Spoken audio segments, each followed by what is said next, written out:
To keep me busy while the body was still curing from the final couple of layers of clear, I moved on to the interior. All the parts were prepped and then put onto some of these crocodile clips. I have links to those in the description down below as well. And then I started with a first coat of primer before moving on to various colors.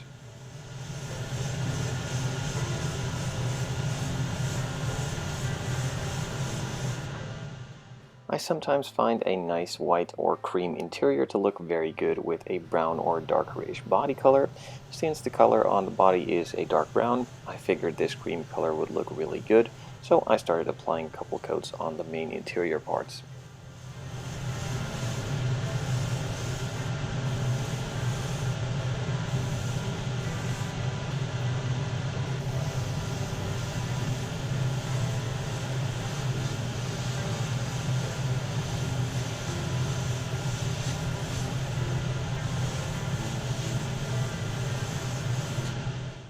As I did not want the entire interior to be the same cream color, I split it up in a couple of different colors and also added some of the trim pieces here and there in a gunmetal color.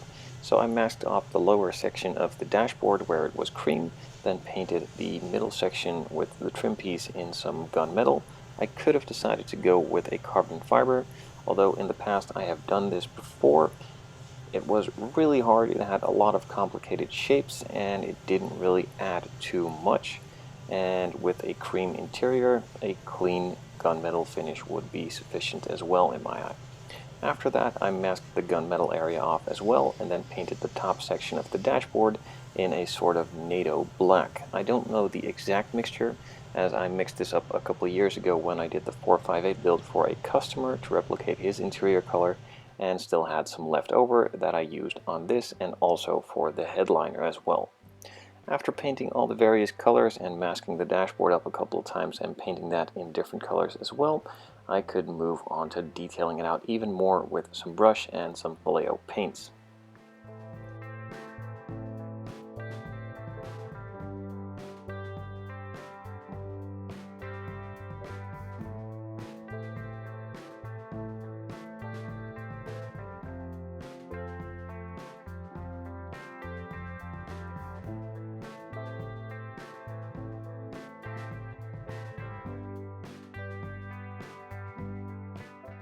After doing some of the details and buttons in a flat black to simulate some of the plastic pieces, I also added some silver with a brush as well to detail it out even more and give it a bit more depth.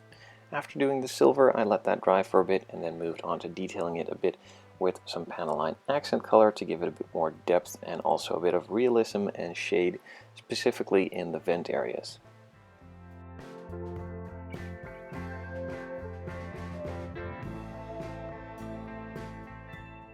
I also needed to add a couple more gunmetal trim pieces here and there, mainly on the dashboard and also on the steering wheel and the seats as well.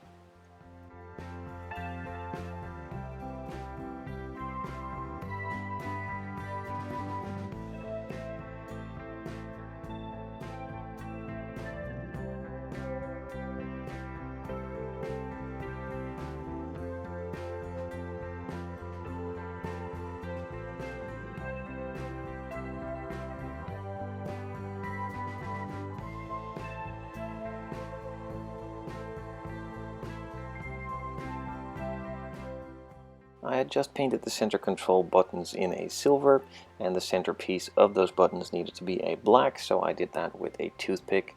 And I also did the same on some of the center console buttons for the transmission.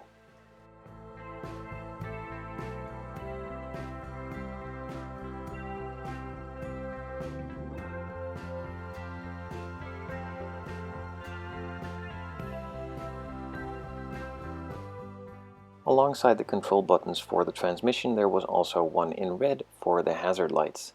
I also had to add just a couple of details on the steering wheel alongside the gray and the normal NATO black that I painted the rest of it.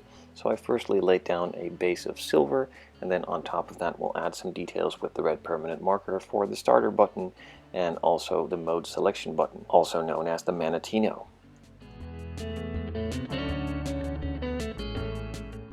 A decal was placed on the dashboard for the 599 logo and also the gauge cluster as well.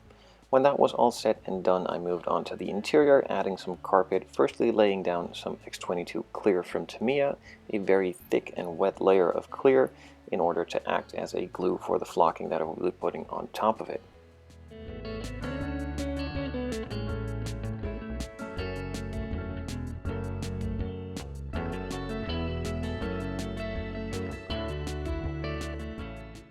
The dashboard needed one more button to be painted black, and I also added the detail for the seatbelts on the seats as well, with some black for the main seatbelt buckle housing and some red for the button itself.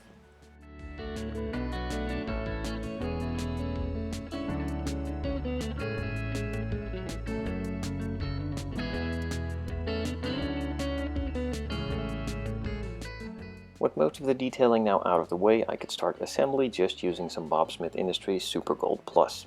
If you want to know more about the tools I use or even purchase some, I have links in the description down below to an Amazon store and also to my own web shop where I sell most of this stuff as well.